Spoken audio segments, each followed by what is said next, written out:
Hi, I'm Elliot. I'm a Swedish writer. I'm living in Stockholm. I've had 9 books published. I started out with fiction, moved into autobiographies, and I'm now returning to fiction with my 9th book coming up.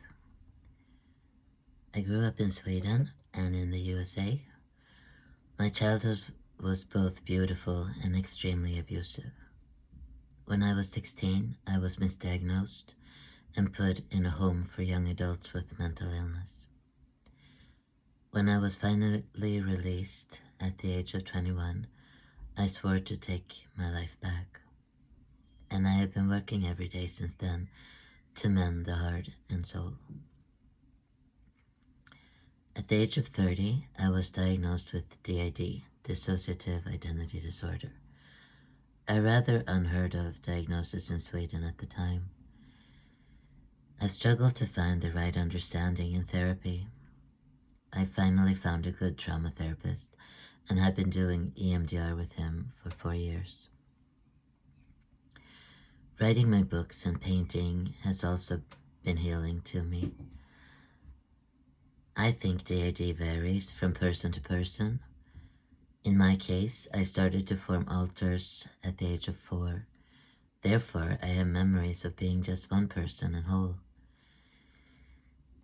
And I have always wanted to come home to wholeness.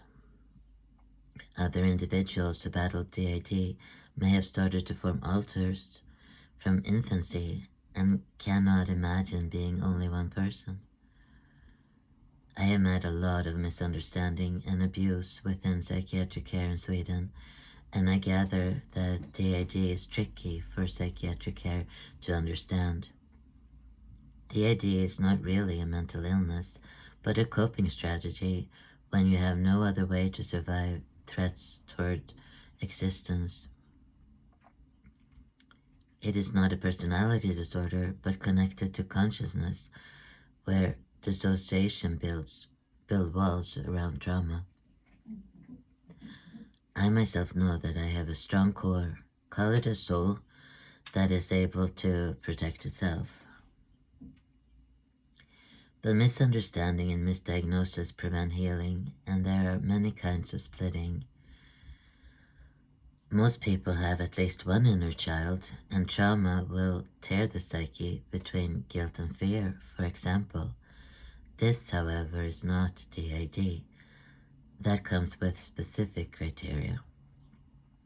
DID deserves adequate response and support because it is very painful and very hard to deal with. My book, Tiny Bird Fly, is an autobiography with 2 parallel stories. One of the 2 main characters is Alva, who takes the reader/listener through a childhood full of loss and dissociation. The other main character, 5-year-old Bo, takes the reader through a nightmarish entrapment along with her 8 sisters. To escape, Bo flies away or dissociates. I have added my comments after every other chapter or so that Tiny Bird Fly can be a study in DID for anybody interested. I hope to inspire and spread awareness. DID or no, consciousness is a somewhat unexplored area for us all. I also want to tell my sister's story, my sister whose spirit and love have guided me through it all.